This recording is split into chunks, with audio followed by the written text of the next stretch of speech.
Hi, welcome to my channel. My name's Mariah, and today I'm going to be doing my June and July reading wrap-up.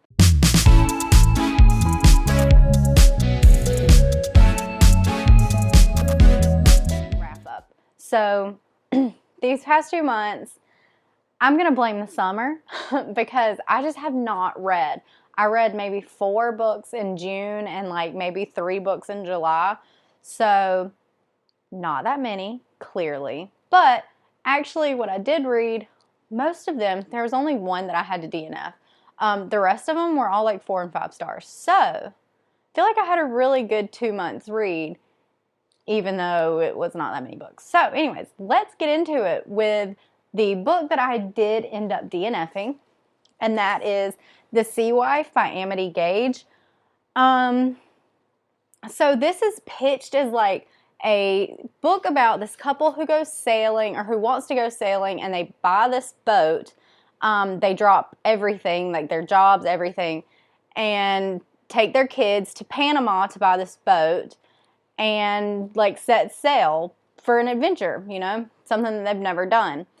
But so we follow her like after they have gotten back from sailing, kind of like recounting everything that had happened, but like in her eyes after they're back. And then we also get the captain's log, so him as everything is actually happening in real time. And apparently he dies while they're out there.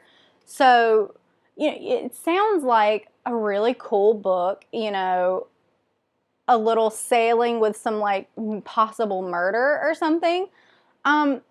It just got really weirdly political, like every single page. And that's like not what I signed up for.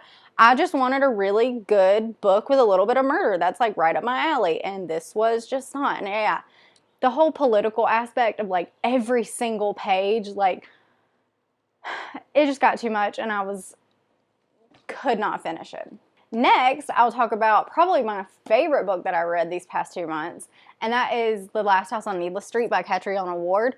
Wow, this book is amazing. Okay, but you know how when you watch people and they're like, I can't say what this book is about because it's going to give away too many spoilers. Well, I hate that.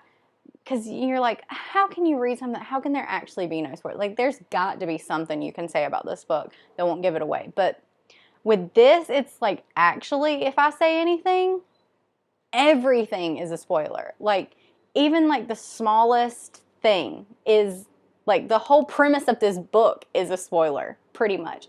It's crazy. But the one fun thing is, Olivia, there's a cat, and you get her perspective. That's really fun.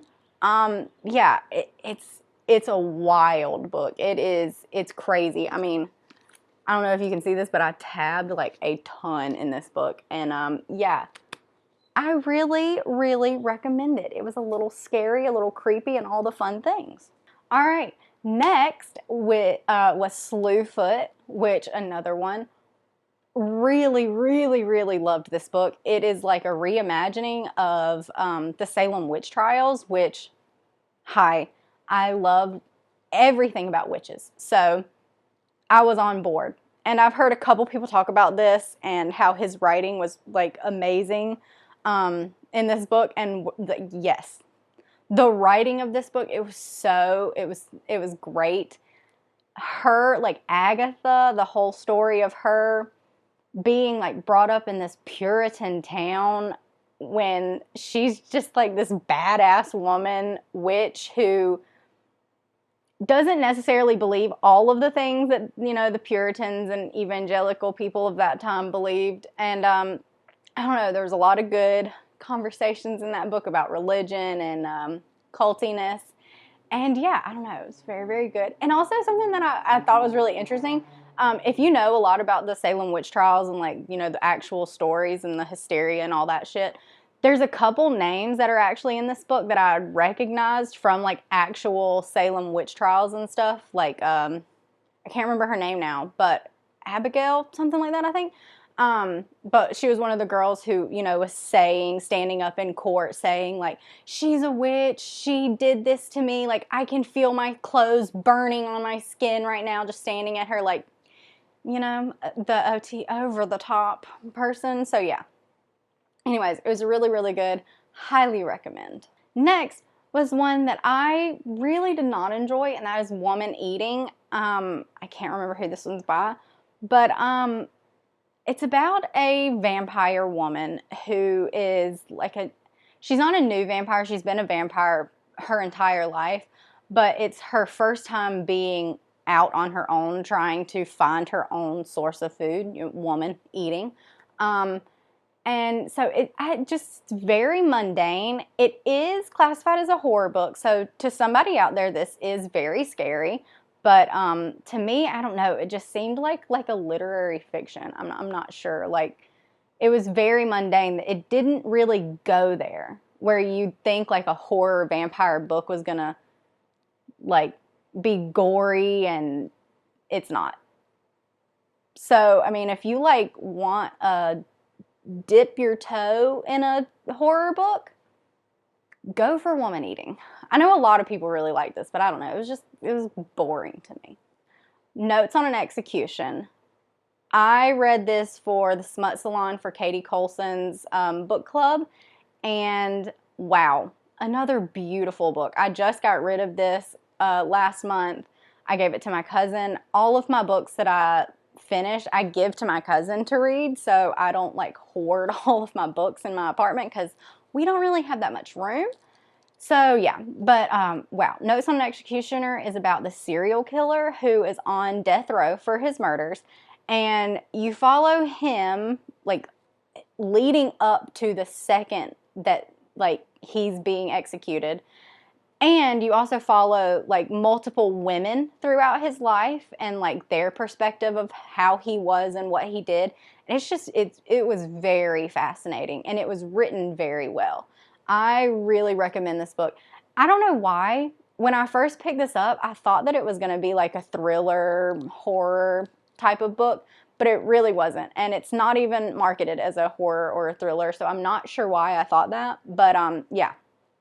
It's really, really good. Really, really good. I really enjoyed it. I'm going to say that a lot because I feel like I enjoyed every single one of the books that I read these past 2 months. So, going along with that, I read the second book and the last book in a series called The Ravens, and I read The Monarchs. And I'm not going to say much about this because I don't want to spoil The Ravens, obviously. But witchy vibes again. Hi. Love a witchy vibe. Set in Savannah. They are in a sorority. We followed 2 sorority girls who are in the Ravens, which is a sorority just for witches. And one of them has like her whole life planned out.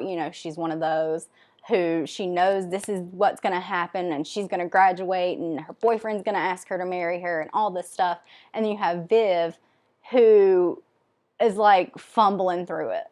Didn't even know she's a witch, just finding out that she's a witch, and also dealing with, college and being alone and away from family and stuff, and also finding out who her family is. So, yeah, I don't know. Witchy vibes, I'm here for it. Another great book. Okay, and now on to the last 2 books, because like I said, these past 2 months I have not been reading. So, I also read Just Like Mother by Anne Heltzel. Another culty book. Another book that I was like, oh, I had no clue what this book was going into it. I saw the cover of this a couple months ago, and I knew it was like a new release. And as soon as I saw the cover, I was like, oh, I want to read that. I want to read that. It's like this doll head. I mean, you can see it wherever I put it on the screen. But it's so cool. And so I had no idea that it was about cults until I started reading it.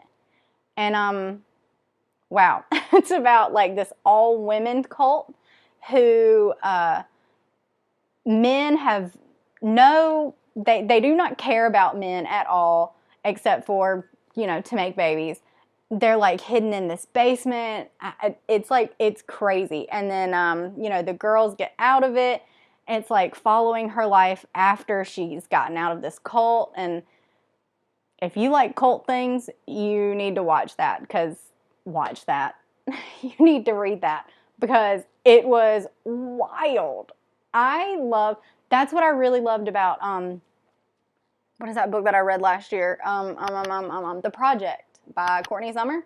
That book was not great, but the cult aspect, love it. Witches and cults. If you tell me it's about witches and cults, I'm here for that book. All right. And the last book that I read in June and July was The History of Wild Places. And this is another one that I feel like a lot of people really didn't like because they wanted more of the disease and the tox or whatever it was called. But to me, it was more so about the cult, like the compound of pastoral and like what these people ended up believing, and like the amount of things that you can tell a group of people to make them stay in one place for their whole lives, and their children and their children's children. It's like, cults are insane to me, and that's why I think they are so interesting, because it's like I said, like what you can tell a group of people to make them stay somewhere is just like, how does that work? Like, it really is like the group mentality of like, no, you can't leave. Like, something bad's going to happen, and then they're going to tell all these people. And yeah, so as you can tell, History of Wild Places is about cults, and the cult of pastoral, and this like disease that's out in the woods and like out everywhere. And yeah, again, crazy culty vibes. If you like cults, I feel like you'd probably like this one too. So yeah, like I said, all of the books except for The Sea Wife were like 4 and 5 stars this whole 2 months. So maybe, oh, excuse me, maybe I don't need to read that much, because clearly when I read not that much, I have really good reading months, and all of the books are really good. So now I'm torn. Do I not read that much anymore? I don't know. But anyways, yeah, this was a short and sweet little wrap up, so I really hope that you enjoyed it. If you did, please give me a like and subscribe if you did.